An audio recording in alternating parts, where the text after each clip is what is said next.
وأن هذا صراطي مستقيما فاتبعوه sabaxa mooy mouvement bu dee ci kaw suuf mooy dox bu dee ci biir ndox mooy feeñ waaw bu dee léegi par exemple ci ngelaw mooy naaw léegi baatu sabaxa li muy tekki rek mooy mouvement léegi nag arab yi dañ ko utiliser ci biir cadre pour nit ki bu ne subhaana moom mooy yàlla dafa sori sori bu mat sëkk lépp loo xam ne mooy manqué ak défaut moo tax léegi ñi ciy teg wa bi hamdihi li muy tekki mooy ci gàttal rek yàlla dafa mat sëkk xool moom dafa sori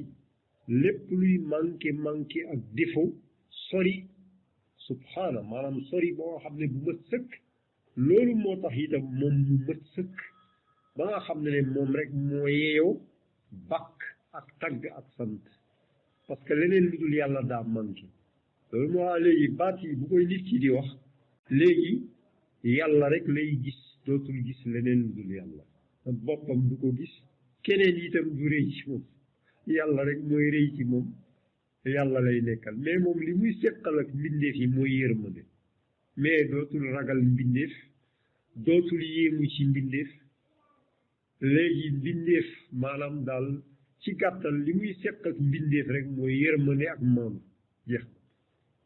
léegi loolu baat yooyu bokk na ci li muy jur te ay boo defee loolu moom mooy baasu itam nit ki defaru quoi parce que nit ki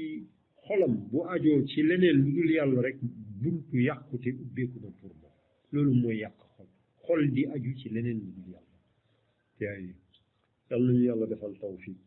donc loolu lay baat yi dekki mooy yow da ngay bàkk yàlla di wane ne yàlla rek a mët yàlla moom moo sori luy manqué moom rek a mët te effectivement loolu la parce que xoolal leneen lu dul yàlla rek dañ ko mbindeef baat bi rek day wane ne kon kooku day subir quoi yàlla nag mooy ki bind mooy créateur ku dul yàlla créature la créature day subir créateur nag moom du subir kon kay allah subhanahu wa taala ki dul subir kooku mooy ki mët koo xam ne moom dara féete wu ko kaw moo féete kaw lépp mais leneen lu dul moom mbindeefam la ci suufam la nekk waaw ku nekk ci suuf kay mëtul ci nekk féete kaw kooku mooy ki mët kon loolu lay parti di wax gis waaw moo tax boo sujootee loolu ngay sàbbalee te fa ngay gën a jege yàlla subhaana rabbi al aala wa bihamdi taa kon leneen lu dul yàlla asfal dafa suufee allahu subhanahu wa taala moo féete kaw yaa yi kon loolu moom la ñuy sàbbaale yàlla ci sujoot te fa la ñuy gën a jege yàlla quoi foofu mooy jaamu yàlla bi gën a lii fii nit ki di gën a jege yàlla mooy boo sujootee moom nga fay sàbbal wal nañu yàlla defal tawfiq boo defee léegi baat yooyu boo koy teewlu noonu après allahu subhanahu wa taala ci boppam moom dafay jubal sa xol comme ni mu ko waxee léegi ci aaya bi yaa ayyuha alladina amanu uzkurullaha zikran kasiran après xol mu ne wa sabbihuhu bukratan wa asila nee na bu ngeen defee loolu huwa alladi moom allahu yusalli alaykum moo leen di tagg fële ci kaw asamaan si wa malaikatu ak malaayika pour lan li yuxrijakum min azulumati ila nuur boolee da leen di génn ci lëndëm yëpp jëme leen ci leer bu mat sëkk yaay léegi loolu lay génn moo tax baat yi mooy fondement jaamu yàlla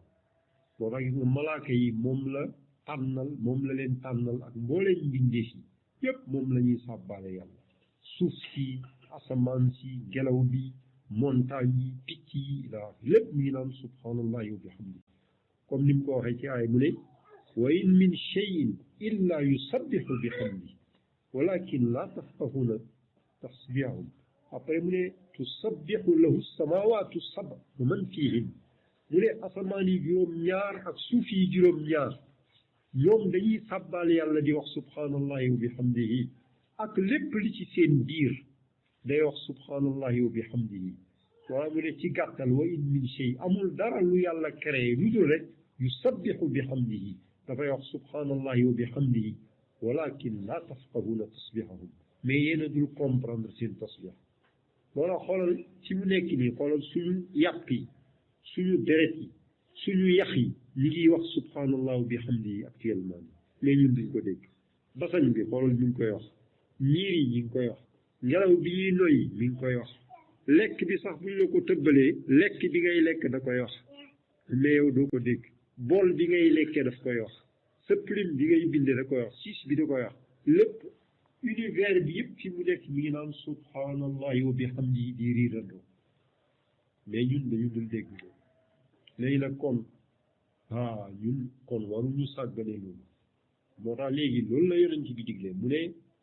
maanaam mooy salaatu kulli shay lépp lu yàlla bind rek moom lay sàbbaale yàlla comme ni mu ko ñëwee ci aaya bi tey nag bu ko defee yooyu aussi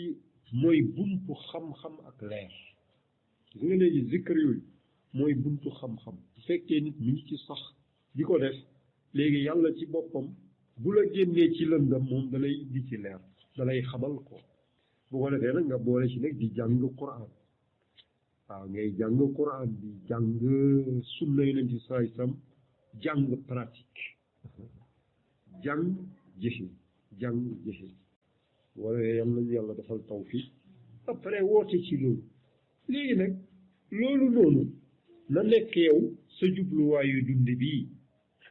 ci ni la ko yàlla digle xoolal fekk yàlla moo tax du pour beneen considération kon yow amul loo ciy ragal amul loo ci parce que yow message yu jàmm ngay transmettre mais kuy tasaare message yu jàmm est-ce que war na ragal ku nekkul ci message yu jàmm kay moo war a ragal mais ku nekk ci message yu jàmm yow amuloo looy ragal kon lii góorgóorlu ci loolu ci suñu bopp ak ci ñeneen ñi waaw yal nañu yàlla defal tawfiq وأن هذا صراطي مستقيما فاتبعوه ولا